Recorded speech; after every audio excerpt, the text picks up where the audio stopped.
Hi and welcome to the Forest of Arden. My name is Chris Ryan, I'm joined by Alistair Davis, and we are doing a series of videos looking at how you can save par. So during a round of golf you are bound to find yourself in a situation, as we are in the bunker or maybe some chipping or pitching, where you really need to try and make the most of that situation so you can save your par. It can really help you keep some momentum during your round of golf. So we're doing a series of videos, as I say, some are on my channel, some are on Alistair's channel. So if you haven't seen any of Alistair's videos, please go over to Alistair Davis Golf. There is a link down below in the description that'll take you to his channel, and we say some of the videos we're doing today are going to be over there. So we're talking in this video about bunker, Alistair. Yep. But more specifically, we're talking about a high bunker shot.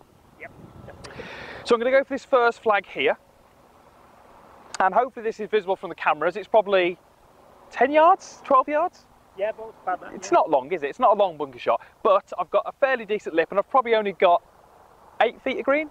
Yeah, I'd say 8 feet's about right, yeah. Okay, so it's a pretty tough shot for many of you golfers out there. You're going to find that this is something that you're not really going to relish the opportunity to play.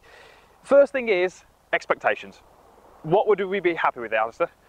I would say somewhere around about 10 to 12 foot would be a decent shot from Exactly, here. yeah, exactly. Because it's a tough shot, we don't have a lot of green to work with. It's quite a high risk shot if you're going to try and play it the way we're going to talk through. So we're not expecting to get this within tapping distance. No. But there's a few things we're going to go through which might help. So really, it's all about creating some elevation straight off the club face, isn't it? It's all about getting that ball to go straight up. So what do we tend to see golfers do wrong?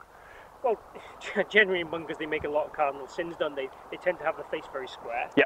They tend to try and cut across the golf ball, sort of steepening their plane, Exactly. their angle of attack. Yeah.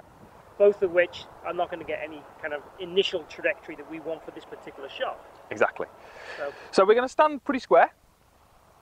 But there's 3 things that we really want you to think about when you're faced with this shot. The first thing is I want you to open the club face.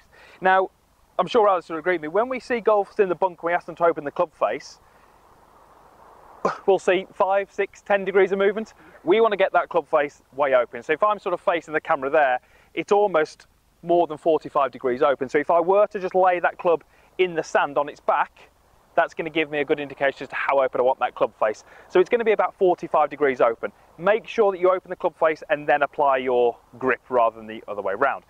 So we've now got a golf club which has got huge amounts of loft. I already chose my 60, but I've increased that significantly. So the loft of the golf club is now pointing almost vertically up. Because it's vertically up, that's why we don't really need to aim too far to the left. Alice has said we often get golfers aiming too far to the left, cutting across, and that's really not going to be the best way to do it.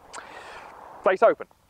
If you look at that there, Chris, when you've got the face open, just look how far right the lean edge of the club points. Exactly, it's over towards the right hand side of the green, isn't it? You can draw a line in the sand if you want to, and you can just use that as a visual to how far open the club face is actually in this situation. Exactly. Right, the second thing we want to try and do is to try and create a flatter plane of golf swing, if you like. And the plane of the golf swing is based at the angle at which around the body you swing the golf club. So we don't really just want to manipulate the club and take it very low. We want to make a few setup changes here. So what I would like to do is lower the handle. Now when I lower the handle, I'm probably going to have to stand slightly further away, and I want to maybe feel like I'm sitting a little bit more into the shot, a little bit more knee bend, and maybe feeling I'm not tilted over the golf ball as much. Those 3 things, the lower handle, the more knee bend and the straighter upper body, or more vertical upper body, is going to cause my golf club to swing a little bit more around me, and that's going to cause us to have a shallower approach to the golf ball. And again, we know that's pretty key to generating some good elevation. Sure. Right, last thing is we want to try and get a release pattern which is going to be conducive to a high shot. If we start to lean the golf club forward, hands forward, we don't let the club head past your hands, we're not really going to get the high shot, and often we can find that leads to poor strikes. What we'd like you to do is to feel as if the golf club passes your hands very, very quickly. Now we've got a great drill that you can do, or a good way to feel it, haven't we, which is a split grip drill.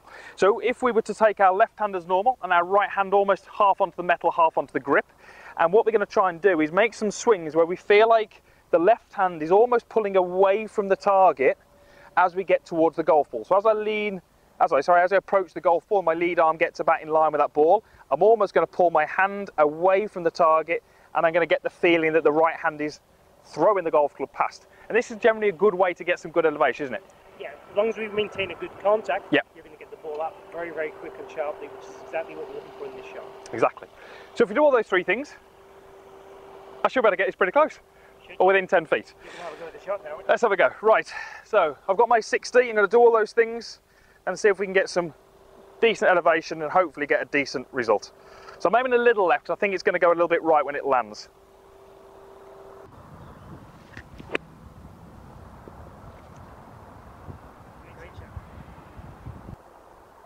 Okay, so hopefully you can get that ball hopefully as close as that if you do those things that me and Lance have gone through. So there's three things there: get the face open, get the release right, and get that plane of golf swing a bit flatter, and hopefully you should be able to get some results a little bit more like that one.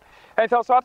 I think the key thing also is just make sure you're committed. Yeah, when you've absolutely. got that much loft on the club, if you try and tickle it out the bunker, you'll find it hard to get the distance. Exactly. Because you've got so much loft on the golf club, you really need to still hit it quite firmly. Exactly, yeah. Just be really committed and positive. Exactly, because certainly in this situation, 20 feet long is definitely better than 20 feet short. Yeah.